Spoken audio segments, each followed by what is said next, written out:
Dear students, I hope you and your family members are doing good in this difficult situation. So, because of lack of time, we'll begin with Unit 2, that is Stiffness Matrix Method of Analysis. I hope you all have gone through the materials I have given. There are steps required in stiffness matrix method and how to find kinematic indeterminacy. This chapter is totally based on slope deflection equation and kinematic indeterminacy. If you haven't gone through the material, please go through it. Now before we begin, we need to know certain things. Force method of analysis or flexibility method of analysis, which we have discussed in Unit 1, is known as force method of analysis because we give unit force at the selected coordinates, and at the final step we find out the final forces acting in the coordinates. Here also in stiffness matrix method of analysis, it is called as displacement matrix method of analysis because we give unit displacement at the selected coordinates, and finally we find out what are the final displacement acting in the coordinates. These displacements can be in terms of rotations or can be in terms of horizontal and vertical displacements. It depends on the type of support and the type of beam we have. Now, flexibility method of analysis was done in one method only, but stiffness matrix method has two methods, that is global stiffness matrix and elemental stiffness matrix. Global stiffness matrix is generally done for frames, where we analyze different parts of the frame and finally add the values to get the global value for the entire frame. And the elemental matrix method is done for continuous beams or smaller structures. Suppose there is a beam ABC, we analyze the beam span by span, that is what is the stiffness coefficients for span AB, for span BC, what are the displacements coming in each of the spans, etc. So now we will begin with elemental method of analysis for stiffness matrix for a continuous beam. If you see, question says analyze the continuous beam shown in figure by stiffness matrix method. This is the beam. A is fixed, B and C are roller supports. AB span has 25 kilonewton per meter of UDL. The I value is given as 2I and BC has a concentric point load of 100 kilonewton. Step 1 is to find degree of kinematic indeterminacy. In the previous notes, I have given you how to find out what kind of a structure it is. It is a 2D plane beam, 3D plane beam or whatever, and according to that the kinematic indeterminacy formula is given. Now, I hope how to find kinematic indeterminacy will be easy after studying that part. So here in our beam dk, that is kinematic indeterminacy is 2. So we will choose two coordinates from the beam. Step 2 is selection of coordinates 1 and 2. Now if you see the beam, I have selected B and C as coordinates and I have released the moment at B and C. Since it's a roller support, I can release this two moments. Step 3 is draw fully restrained structures. So in kinematic indeterminacy method, since we do slope deflection equations use, we will consider this entire continuous beam into two small fixed beam. That is, we will fix AB and BC. Now you know in slope deflection method, first we find out the fixed end moments due to the given load. Similarly, here also we will find out the fixed end moments. See, we are using WL square by 12 because a UDL is acting over here. And Similarly, for BC span, we are using WL by 8. Why? Because it's a fixed beam with concentric point load. Now, the minus and plus sign will depend on the sign convention of the fixed end moments.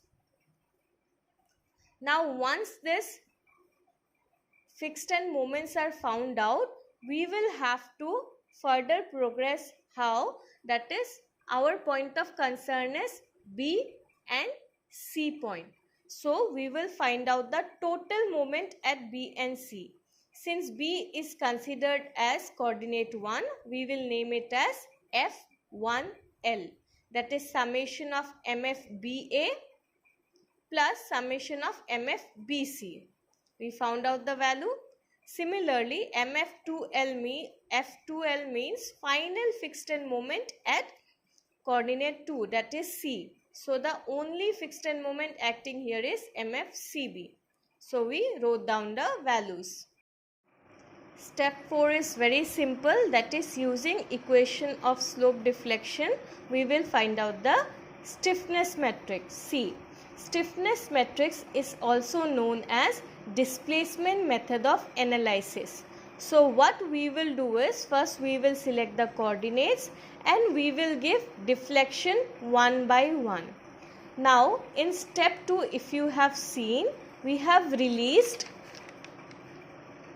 moments at 1 and 2, rotations. Therefore, we will give displacement in terms of rotations only. So, our first step is to apply unit displacement in coordinate direction 1. But this unit displacement should be in terms of what we have considered earlier. So, we have given theta b here. Let us consider we have given unit displacement or unit rotation theta b equal to 1 at B. Now, because a rotation will be there at B, the shape of the beam will be like this. Now, one more thing you will see here is K11 and K21. What is K11? That is stiffness coefficient at coordinate 1 due to displacement applied at coordinate 1. Similarly, when at coordinate 1 certain displacement is applied, it will affect at coordinate 2 also. We will name it as K21. That is effect at coordinate 2 due to unit displacement at coordinate 1. I hope it is clear. Now, the easiest thing is we will just apply the slope deflection equation at B. B is associated with AB also, BC also. So, there will be two parts. I have given you the equation previously only. Just we will replace the values. But remember, we will have to consider 3 del by L portion as 0 here. Since we have given the displacements in terms of rotation, therefore we only will have this theta component, not this del. So del will definitely be 0, so this component will be deleted.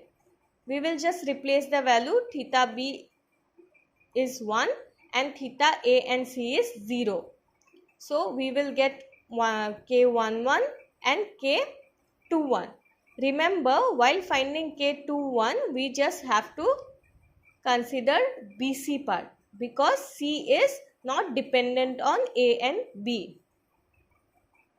Similarly, we will apply unit displacement at coordinate 2. When we applied unit displacement at coordinate 2, the effect we will write it as effect at coordinate 1 due to displacement at 2. Effect at coordinate 2 due to displacement at 2. The shape of the beam will look like this. Remember, while doing this step, we need not find or need not consider the external load given in question.